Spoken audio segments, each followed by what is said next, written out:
Welcome to Capitol Report. I'm your host, Matt Swenson. This is State Representative Roger Reinert. Welcome, Roger. Good morning, Matt. It's good to have you in the studio, sir, and it's good to have you folks tune in Duluth to hear what's happening here at the state capitol and to hear what Representative Reinert is doing on your behalf.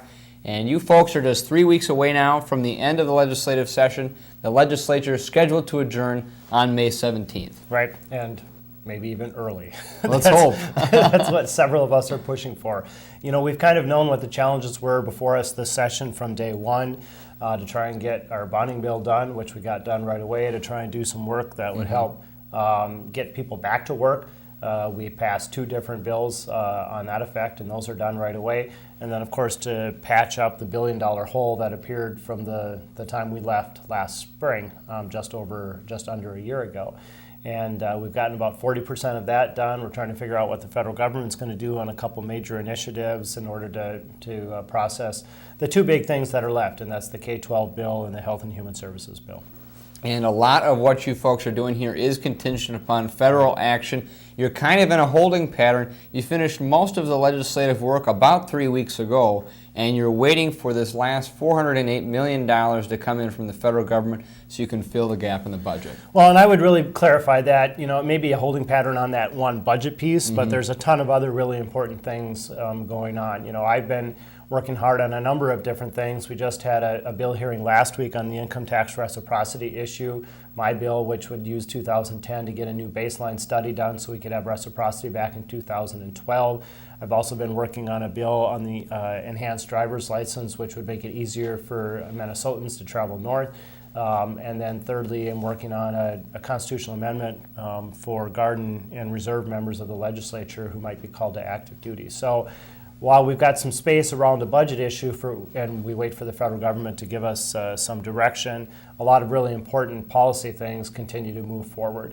So I feel like this has been a really productive session and one where we're really getting things done and moving forward. And like I said, I don't think it's unrealistic that we even end early. I know I would like that, and I think most Minnesotans would think that that's a mark of success if we don't have to go till midnight on the last day. Absolutely, and I know that as the session winds down, you're also about to finish your first term in the state legislature, and elections are around the corner. Everybody focused on this governor's race, and I know a lot of DFLers were up in Duluth just last weekend for the DFL State Convention to endorse their candidate for governor. Yeah, you know, and set the politics stuff aside, it was just a blast to have some 2,000 people in Duluth for the weekend. You know, I love our city. I love showing off our city.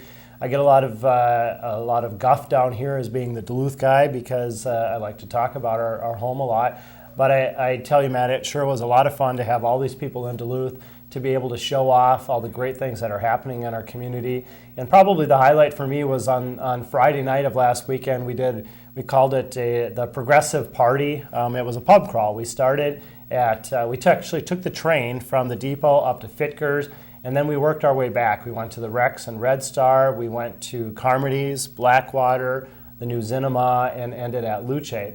And we tried to do two things. We tried to show off young and energetic leadership in the city, and we also tried to show off new things. Each one of those places we took people didn't exist the last time the convention was in town. And it was so rewarding to have person after person come up to me and say, you know, this isn't the Duluth I remembered, or, you know, next time I stay, I'm going to make sure I get out of Canal Park, or I had a couple of St. Paul people say to me, you guys have more nightlife in Duluth than we have in downtown St. Paul. And I said, yeah, actually, I know that to be true. So it was really, you know, Duluth really shined over the weekend. The weather was fantastic. And people left with just a great warm fuzzy about our community. And, you know, that makes me feel proud. And frankly, it doesn't hurt when I'm trying to work on Duluth issues down here at the Capitol. It's a beautiful city, and we certainly enjoyed being there last weekend. It was good to have you as well. And I know that some other exciting news for you, Representative. You've been selected for a Build Fellowship as well. Yeah, this is really, I'm very proud of that announcement. It just came out yesterday. Build is a leadership program for legislators from 11 states and 3 Canadian provinces. They only select 36 members each year, so to be part of that group is a great honor. And I tell you, it was really rewarding to me to have other members come to me earlier this session and say, we think you're an emerging leader within the legislature. We'd really like you to participate in this program because that's exactly what it focuses on, skill building for future legislative leaders. And I was very happy to be selected, and will be participating in that program this summer. Well, great. Well, thanks for all your good work here at the Capitol, Representative. Thanks for tuning in at home. We'll see you next time on Capitol Report.